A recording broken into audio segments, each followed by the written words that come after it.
Friends, இந்த டேஸ்டியான காளான் பிரியாணியுடன் நாம் தயிர் வெங்காயம் மட்டும் வைத்து சாப்பிட்டாலே மிக அருமையாக இருக்கும். ஃப்ரெண்ட்ஸ், நாம் காளான் பிரியாணி செய்வதற்கு ஒரு டம்ளர் ஜீரக சம்பா பிரியாணி அரிசியை 10 நிமிடம் ஊறவிடலாம். நாம் அரிசியை ஒரு முறை சுத்தம் செய்து 10 நிமிடம் ஊறவிடலாம். ஃப்ரெண்ட்ஸ், நம் காளான் பிரியாணி செய்வதற்கு ஒரு பெரிய வெங்காயம், 2 தக்காளி பழத்தை பொடியாக நறுக்கி எடுத்து விடலாம். நாம் வெங்காயத்தை மெலிதாக நறுக்கி எடுத்து விடலாம். இப்பொழுதுதான் நம் பிரியாணிக்கு வதக்கும் போது டேஸ்டியாக இருக்கும்.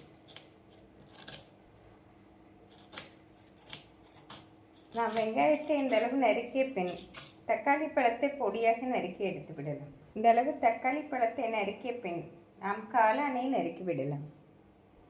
நாம் காளானை நன்றாக சுத்தம் செய்த பின்னர் நறுக்கி விடலாம். ஃப்ரெண்ட்ஸ், இந்த அளவு காளானை நன்றாக சுத்தம் செய்து நாம் நறுக்கி எடுத்து விடலாம். நாம் காளான் பிரியாணிக்கு நறுக்கும் போது சற்று பெரிதாகவே நறுக்கி விடலாம்.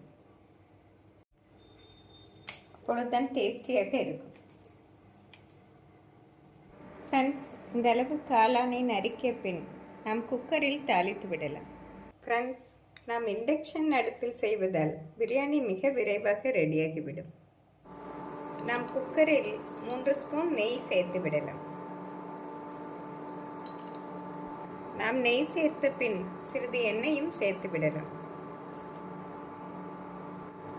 நாம் சிறிதளவு எண்ணெய் சேர்த்து விடலாம். ஃப்ரெண்ட்ஸ், நாம் எடுத்து வைத்திருக்கும் பிரியாணி மசாலாவை சேர்த்து விடலாம். பிரியாணி இலை, பட்டை, ஏலக்காய், அன்னாச்சிப்பூ, கிராம்பு அனைத்தையும் சேர்த்து விடலாம். ஃப்ரெண்ட்ஸ், நாம் சிறிது முந்திரி பருப்பும் இதனுடன் சேர்த்து விடலாம். நாம் மசாலா அரைத்து செய்யாததால் முந்திரி பருப்பையும் இதே சமயம் சேர்த்து விடலாம். மசாலா அனைத்தும் பொரியவும் நாம் நறுக்கிய வெங்காயத்தை சேர்த்து விடலாம். நாம் வெங்காயம், பச்சை மிளகாய் சேர்த்து விடலாம்.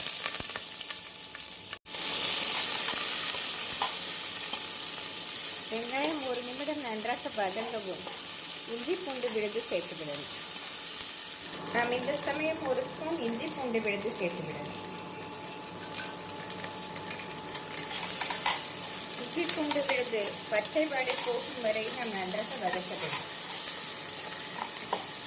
இந்த அளவு வெங்காயம், இஞ்சி பூண்டு வதங்கவும் நாம் நறுக்கிய தக்காளி பழத்தை சேர்த்து விடலாம்.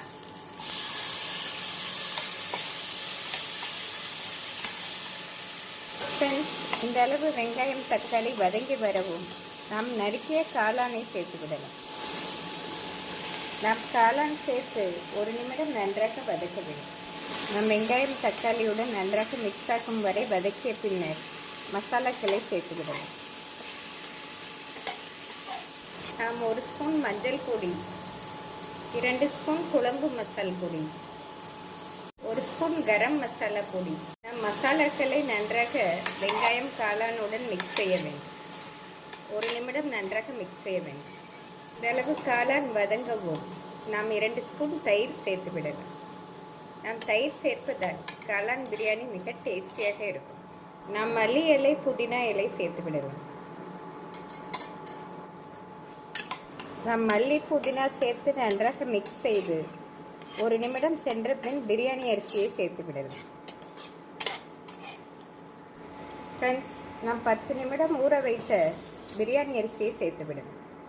நாம் அரிசி சேர்த்து காளான் மசாலாவுடன் 1 நிமிடம் நன்றாக வதக்க வேண்டும்.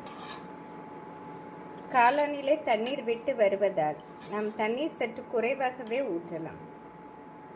1 டம்ளர் அரிசிக்கு 1.5 டம்ளர் தண்ணீர் சரியாக வரும். இந்த அளவு தண்ணீரே போதுமானது. இந்த சமயம் பிரியாணிக்கு தேவையான கல்லுப்பு சேர்த்து நாம் 2 விசில் வைத்து இறக்கி விடலாம்.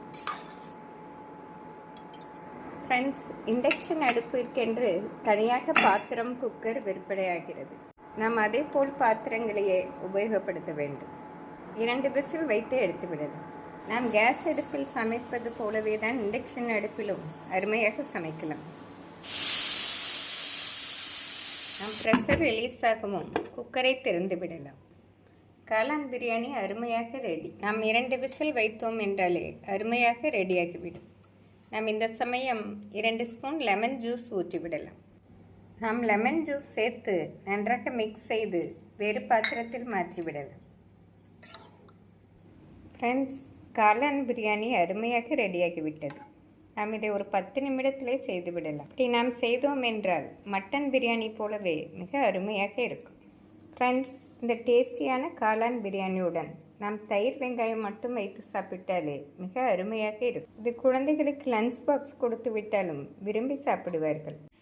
ஃப்ரெண்ட்ஸ், இந்த டேஸ்டியான காளான் பிரியாணியை செய்து பார்த்து எப்படி இருக்கிறது என்று கூறுங்கள். Thank you friends.